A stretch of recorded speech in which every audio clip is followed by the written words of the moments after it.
Hi, everyone. Today I want to talk about 5 proven ways to heal from a narcissistic mother. And I'm going to link to a blog post below where I talk about a few more ways that you can heal from a narcissistic mother. But for now, we're going to go over the top 5. And the first one is to educate yourself. So now that you recognize that you're dealing with a narcissistic mother, you want to educate yourself on the topic as much as possible. And this includes looking into the other cluster B personality disorders because these often overlap. So, narcissism is one cluster B personality disorder. There are also borderline, and my mother had many borderline symptoms. In fact, I see them and I see all of them, as well as symptoms of narcissism. There's also antisocial, which I believe is more common in men. And then there is histrionic. So you want to get familiar with those and see if there's any overlap there. I read a book on borderline mothers as well as all the books I've read on narcissism and narcissistic abuse. And so, in addition to educating yourself, you want to read everything you can on narcissistic abuse and how it affects you. You want to look at other experts on YouTube who talk about this topic. You can even watch movies that will help you feel less alone and give you even more of an understanding of what you're dealing with. So that is the first one. Number 2 is to acknowledge your anger. So, daughters of narcissistic mothers tend to have a great deal of suppressed anger.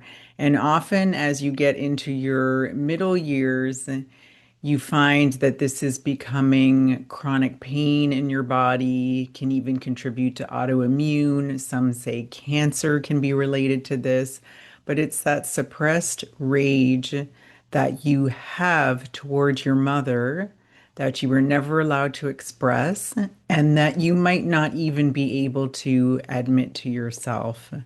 So you want to process that. And one of the ways you can do it is to do something called rage journaling. And so this is where it's just what it sounds like. You journal all the rageful feelings that you have suppressed. And you might use a prompt to get you started and maybe set a timer. I think traditionally it's 20 minutes, but if that sounds like too much, you could start smaller. And just use a prompt of perhaps something your mother did that was really outrageous, and you just need to get out how unjust it was and how wronged and betrayed that you were, and just really let it rip. Swear words and everything. No one else is ever going to see this, and it will likely be illegible, and you're going to want to get rid of it when you're finished. So that is actually proven to alleviate symptoms of chronic pain very quickly. And I've heard of people who do this as a daily practice to keep their chronic pain at bay. And we're talking about pain that no doctors could understand or diagnose, being told that it's in your head, there's nothing wrong with you. But meanwhile, you're debilitated by this pain that might have been going on for years and years. This practice has the power to unlock that. It unleashes something that has healing power on your body because essentially it's this anger that is turned against itself or turned against you in your body with these symptoms. And I have had clients who have seen their chronic pain either get much milder or disappear entirely as a result of this practice and also going no contact because it gets rid of that stressor, that constant activation of that suppressed anger in your body. And so that's number 2. And number 3 is to not focus on forgiveness. So don't do the thing that everybody tells you to, which is to forgive the one who betrayed you. It doesn't mean you don't forgive them, but it's just not the first thing you want to focus on. Because a lot of people have the mistaken belief that if I don't forgive this person, then I'm never going to be free. You hear all those adages, those self-help slogans like, unforgiveness is drinking poison and hoping the other person will die. But that's not necessarily true. That's more resentment. And a lack of forgiveness is not the same as resentment. We can't force ourselves to forgive before we're ready. That really is another inauthentic act and another example of self-abandonment.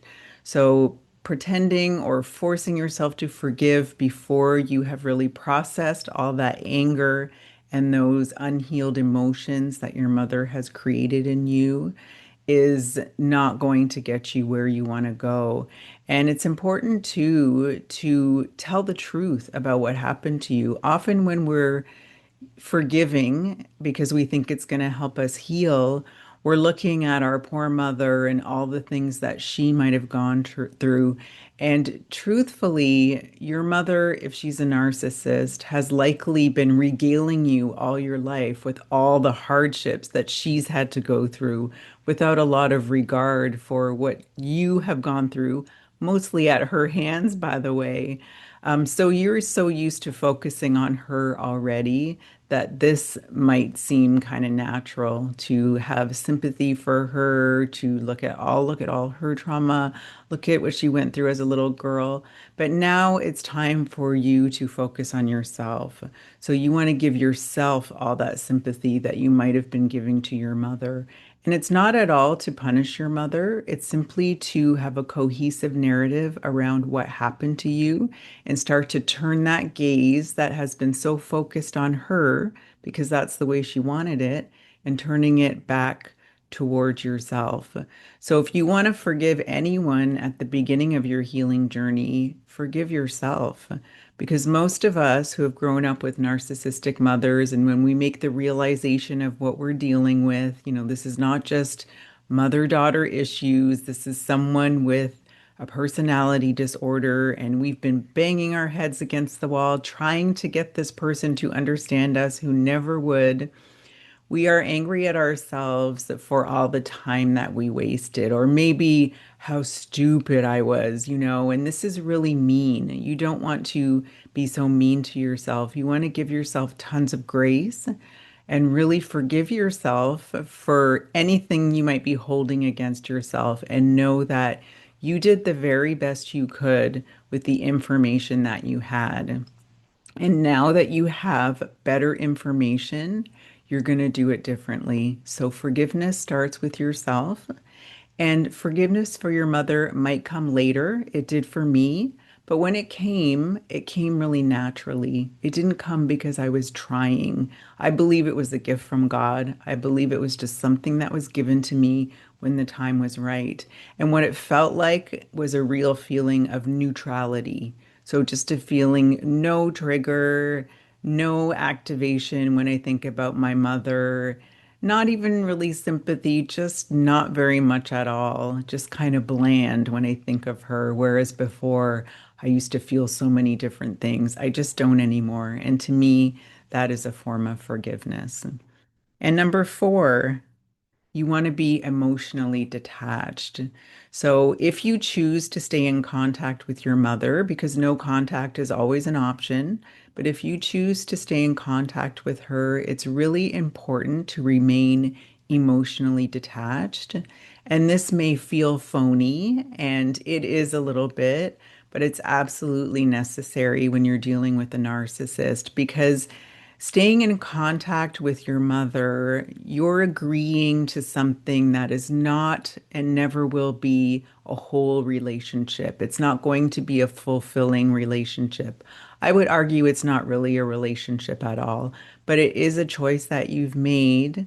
And if you have made that choice, you really need to protect yourself, because narcissists do cause inevitable harm to the people that they are in contact with.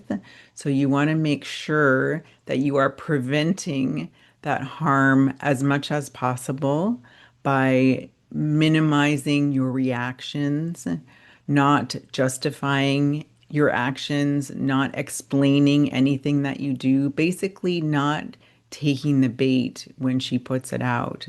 So, narcissists, almost everything they do is designed to get a reaction out of you that really feeds their supply. That's their fuel. It really keeps them going. It makes them feel powerful.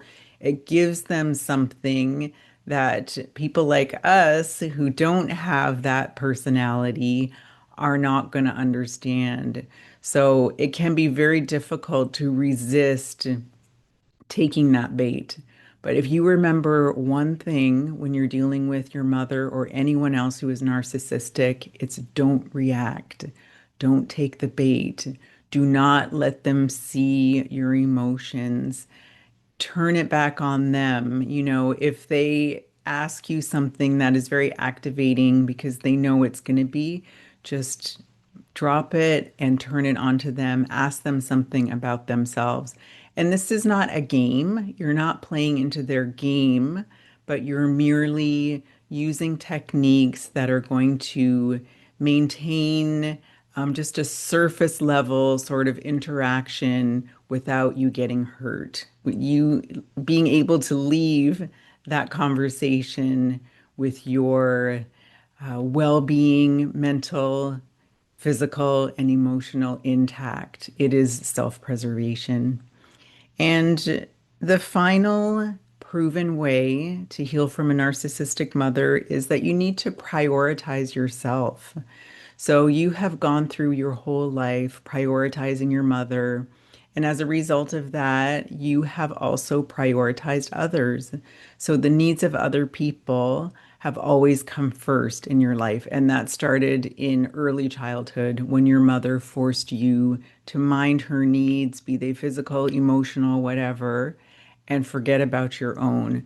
So this has become really the way you go through life. You might find it very difficult to know who you are and what you want because you're so used to focusing on other people and making them happy. There's codependency where you literally look to other people to tell you who you are. If you're happy with me, that means I'm okay. If you're not happy with me, that means I'm not okay. And this is not the way we want to go through life. We really want to first tune into ourselves and what we want. Because if you're constantly tuned into what other people want, you're never going to have the life that you want. It's essential for you to tune into yourself. Figure out your desires. What are your desires? Do you have desires and then instantly cut them off at the pass so they never have a chance to blossom? Is that you? That used to be me. Every time I wanted something, I would think of a reason I couldn't have it.